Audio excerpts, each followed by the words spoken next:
Good morning. It's Melanie. Those of you who have been following my messages from the start know that I am trying to keep with my alphabetical theme, the way that my book is written. So this week I'm moving on to letter C, and today I'm talking about the cemetery. I don't have to tell you that we didn't have a cemetery plot picked out for Garrett when he was born.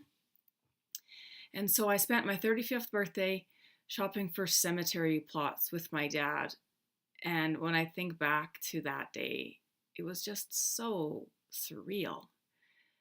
We picked out plot number 7 for Garrett, and the day he was buried, we put solar lights out there. And I will never forget the dread I felt leaving him at the cemetery. Honestly, I'm surprised I didn't sleep there. I felt like I was abandoning him, that he was, too young to be alone in the dark. It was such a weird feeling. And so for the first few weeks, I spent a lot of time at the cemetery. I took little mementos out there. I added some black roses to his bouquets because he told me that black was the only color of flowers that he would ever like, which is bizarre, but he has black roses. And we designed a headstone, and I spent a lot of time there. After a few months,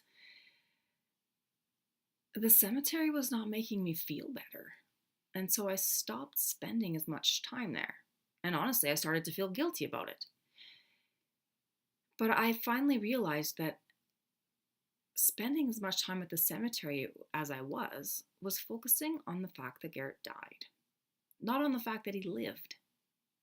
I remember when my grandma died, the pastor who talked at her graveside said, "Don't look for your grandma here because she isn't here.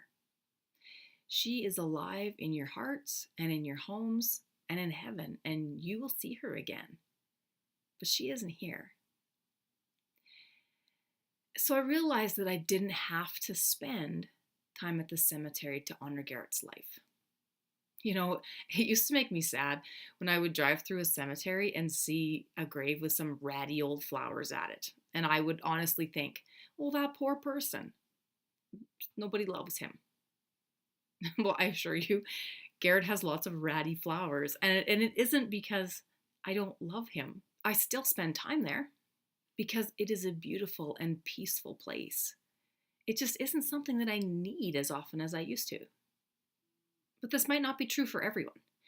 Maybe spending time at the cemetery does help you feel more connected. And if that's true, that's great. It just isn't something that I need as often as I used to. But I am going to make a point of going out there this week and changing those flowers.